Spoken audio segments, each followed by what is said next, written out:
Hi friends, welcome back to my channel. நம்ம channel first time பார்க்குறீங்க மறக்காம சேனலை சப்ஸ்கிரைப் பண்ணுங்க. பக்கத்துல இருக்க பெல் ஐகானை பிரஸ் பண்ணிடுங்க. வீடியோ ஸ்கிப் பண்ணாம பாருங்க. நிறைய பேர் சப்ஸ்கிரைப் பண்ணாம பார்க்குறீங்க. ப்ளீஸ் சப்ஸ்கிரைப் பண்ணிட்டு பாருங்க.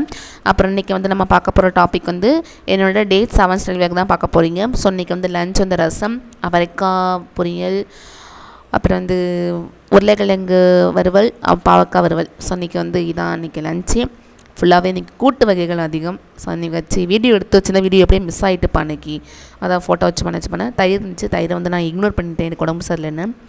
அப்புறம் வந்து இன்றைக்கி வந்து முடிக்க போகிற டாபிக் பார்த்திங்கன்னா தேர்தல் தான் முடிக்கணும். நேற்று உள்ளாட்சி அமைப்புகள் வந்து முடிக்காமல் இருந்தேன்னு சொன்னேன் நேற்று வீடியோவில். ஸோ நான் இன்றைக்கி வந்து நைட்டு உட்காந்து நான் உள்ளாட்சி அமைப்புகளும் முடிச்சுட்டேன். அப்புறம் இன்றைக்கி வந்து தேர்தலை பார்த்திங்கன்னா ஒவ்வொரு நாடும் ஒவ்வொரு கட்சி முறையை ஃபாலோ பண்ணுவாங்க. ஒரு கட்சி முறை ஃபாலோ பண்ணுற நாடுங்கள்லாம் பார்த்திங்கன்னா நம்மளோட சீனா, சிங்கப்பூர், வியட்நாம், கியூபாலாம் வந்து ஒரு கட்சி முறை ஃபாலோ பண்ணுறது. இருக்கட்சி முறை ஃபாலோ பண்ணுறது பார்த்திங்கன்னா நம்மளோட அமெரிக்கா இருக்கட்சி முறை ஃபாலோ பண்ணுறாங்க. நம்ம நாடு இந்தியா வந்து என்ன கட்சி முறைனா பல கட்சி முறை ஃபாலோ பண்ணுறாங்க. ஸோ இந்த ஒரு கட்சி முறை ஃபாலோ பண்ணுற நாட்டிலாம் பார்த்திங்கன்னா சர்வாதிகாரம் ஆச்சு அதிகமாக இருக்கும். இடையில கூட நீங்கள் வடகொரிய நாட்டை வந்து இப்போ கூட இடையில கரண்ட் அஃபேர்ஸில் பார்த்துருப்பீங்க. நிறைய பேர் வந்து தண்டனை கொடுத்துருப்பாங்க. ஸோ நம்ம நாடு மட்டும் பிரான்ஸ், இலங்கை, இத்தாலி, ஸ்வீடன், நார்வே இதெல்லாம் வந்து பல கட்சி முறை ஃபாலோ பண்ணுறாங்க. ஸோ நிறைய வந்து ஒரு கட்சி வந்து நமக்கு வந்து கட்சியாக மாறுறதுக்கு வந்து நிறைய ரூல்ஸ் அண்ட் ரெகுலேஷன் இருக்கும். நம்மளோட எலெக்ஷன் போர்டு, அதாவது இந்திய தேர்தல் ஆணையத்தை வந்து பதிவு செஞ்சுருக்கணும். குறைந்தது ஒரு 100 உறுப்பினர்களாவது அந்த கட்சியில் இருந்திருக்கணும். ஓகேவா? அப்புறம் கட்சி அமைப்பு குறித்து ஏதோ ஒரு ஆவணம் வந்து அவங்க கொண்டிருக்க வேண்டும். ஏதோ ஒரு அமைப்பாக இருக்கணும் அப்படின்னு சொல்கிறாங்க. ஸோ அது மாதிரி நிறைய கட்சியில் வந்து நிறைய கட்சி இருக்குது. தேசிய கட்சி, மாநில கட்சி, அப்புறம் சுயேட்சையாக இருக்கிற நினைக்கிற கட்சின்னு சொல்லி 3 வகையாக பிரிப்பாங்க கட்சியை பொறுத்த வரைக்கும். தேசிய கட்சியை பொறுத்த வரைக்கும் கட்சின்னு யார் சொல்கிறாங்கன்னா, ஒரு மக்களவை இப்போ எலெக்ஷன் நடக்குதுன்னா அது வந்து குறைந்தது வந்து ஒரு 4 மாநிலத்தை 6% வாக்கு வந்து அவங்க வாங்கியிருக்கணும். ஸோ அப்படி இருக்கவங்க தேசிய கட்சியாக அவங்க அறிவிக்கப்படுவாங்க. அதுதான் தகுதி, அங்கீகரிக்கப்பட வேண்டிய தகுதி. அதுதான் குறைந்தது வந்து 4 மாநிலங்கள், நம்ம ஸ்டேட் இல்லாமல் அதர் ஸ்டேட்டில் உள்ள 4 மாநிலத்திலையும் 6% வாக்கு அவங்க பதிவு பெற்றிருக்கணும். இது அது 3 வாக்குறுதிகள் இருக்குது, 3 அங்கீகரிக்கப்பட வேண்டிய நிபந்தனைகள் இருக்குது.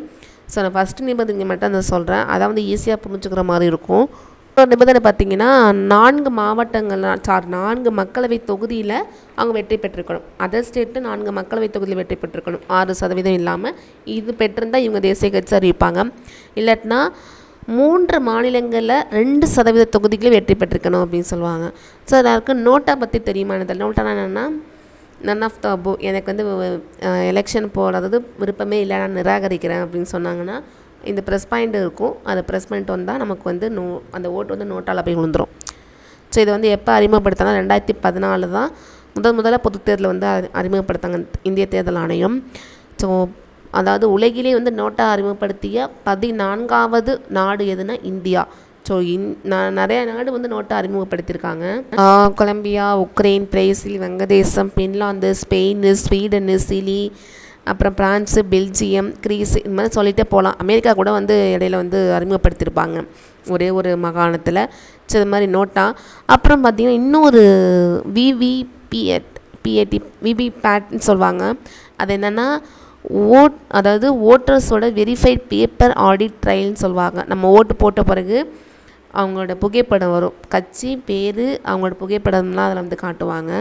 ஸோ இது வந்து போன வருஷம் நம்ம ஓட்டு போட்டோம் எம்பி சீட்டு, நாடாளுமன்ற எலெக்ஷனுக்கு போனப்பில் அதில் வந்து போட்டு போகிறப்போ யார் பேர் வந்திருக்குன்னு சொல்லி காட்டுவாங்க. அந்த ஃபோட்டோவில் காட்டாங்க. நான் கூட பார்த்தேன், போன வருஷம் பார்த்தேன். ஸோ இது வந்து இதுவும் கொண்டு வந்தாங்க. 2014 தான் பொது தேர்தலில் வந்து அறிமுகப்படுத்தினாங்க. இந்த மின்னணு வாக்குப்பதிவு. ஸோ அந்த இயந்திரம் வந்து எப்போ வந்து அறிமுகப்படுத்துகிறாங்கன்னா May 1, 2015 அறிமுகப்படுத்தியிருப்பாங்க. ஜூன் 2015 வந்து எலெக்ஷனுக்கு அது பயன்படுத்தியிருப்பாங்க மின்னணு வாக்குப்பதிவு இயந்திரத்தை. அதுவும் அந்த விவிபேட் அப்படின்னு சொன்னேன்னா ஸோ அந்த மிஷின் ரெண்டுமே வந்து பயன்படுத்தியிருப்பாங்க. ஸோ இது வந்து அப்புறம் வந்து கட்சி தபால் தடை சட்டம். ஸோ நீங்கள் அது ரிலேட்டடாக வந்து என்னென்னு பார்த்துங்க. எல்லாம் ரொம்ப இம்பார்ட்டண்ட்டாக நிறையாவே இருந்துச்சு.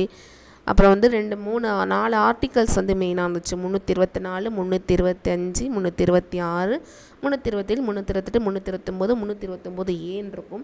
அதை வந்து நீக்கிட்டாங்க.